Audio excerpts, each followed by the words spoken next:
So, you know what? Since we're on the theme of space, I should talk to you guys about that one time I went space fishing.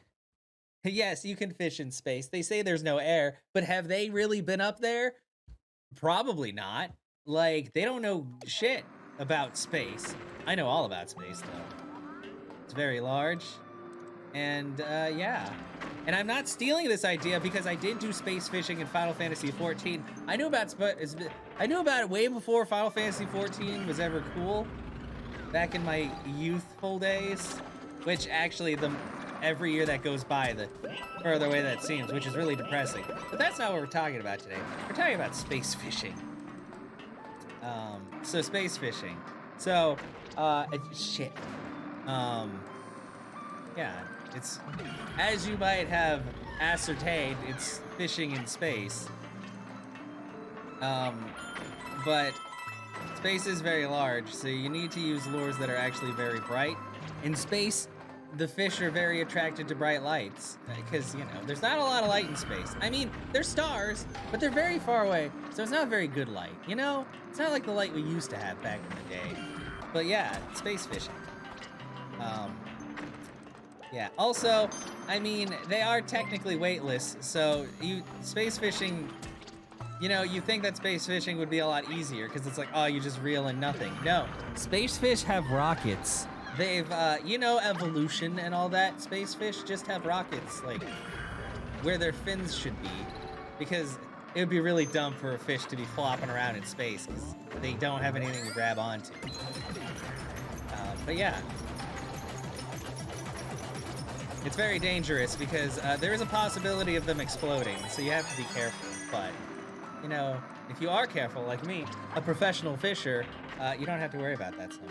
But yeah, so you have to be careful, and you need like a special, because you know how you usually get a net to catch fish like the rest of the way? Because obviously fish are kind of heavy, and just reeling them in on the line can be not great.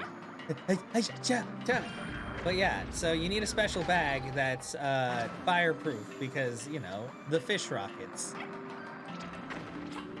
Not something you hear in everyday lingo, but you know, not everybody goes space fishing. Look, these birds. But yeah.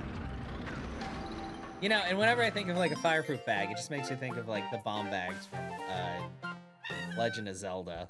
Do you need a license or something to fish those? I mean, yeah, actually, you need a few different licenses. You actually need to have like a license to handle fire. There's a fire license. It's kind of like a fireman's license, but just handling fire instead of putting it out. You also need to be an astronaut, but I was able to get past that because I was just so good at fishing. They were like, you know what? You don't even need to be an astronaut to go to space. And I was like, dang, that sounds dangerous, but I do like fishing an awful lot. So yeah, they forged me an astronaut license on a piece of cardboard, but this was, you know, this was back in the early 2000s, so people were just like, whatever. But yes, after acquiring the necessary licenses and also not acquiring the necessary licenses to go space fishing, I went space fishing. And we caught a whole bunch of space fish. Specifically, they were space tilapia. And like I said, they have rockets attached to them instead of fins, because you can't swim in space without rockets. Otherwise, you'd just be swimming in place, and that would just look really silly, honestly. What bait do you know? Oh, so, okay. The weirdest thing is the best kind of bait for space fish is Christmas lights. They're attracted to bright lights of many colors, so you just kind of put a few Christmas lights at the end and have like a battery powering it, and you're pretty good to go. Like, space fish aren't that big, at least the ones I was getting, so you just catch like a few bucketfuls. I will say, space fish, they don't taste very good. Probably because there's not really a lot for them to eat except for like space dust, and I mean, each their own, but I'm not a big connoisseur of space dust. Okay, sorry, I had to blow a little. Oh God, oh Jesus. But yeah.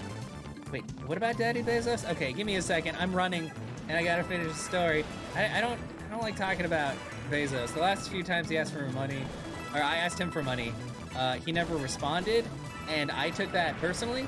So yeah, I don't talk about him anymore. No. This was before Bezos.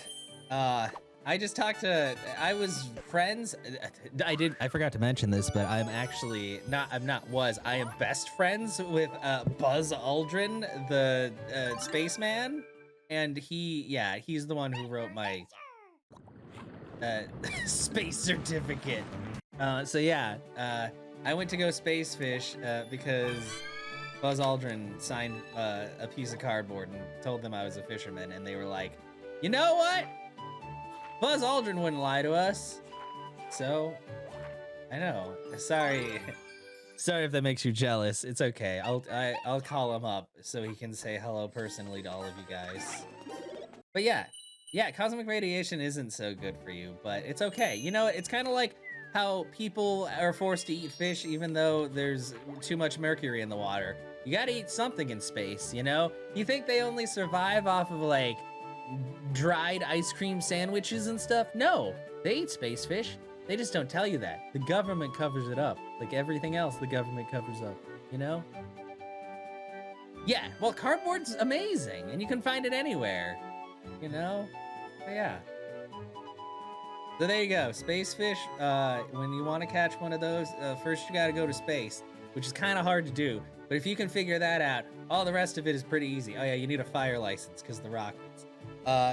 Then you use the Christmas lights on your hook, and then you make sure you have a fireproof bag, and there you go. You catch a lot. Make sure you season them well because they taste not that great. But you know what? When you're in space, you can't afford to be peckish. You just gotta eat the space food. Thank you for coming to my TED Talk.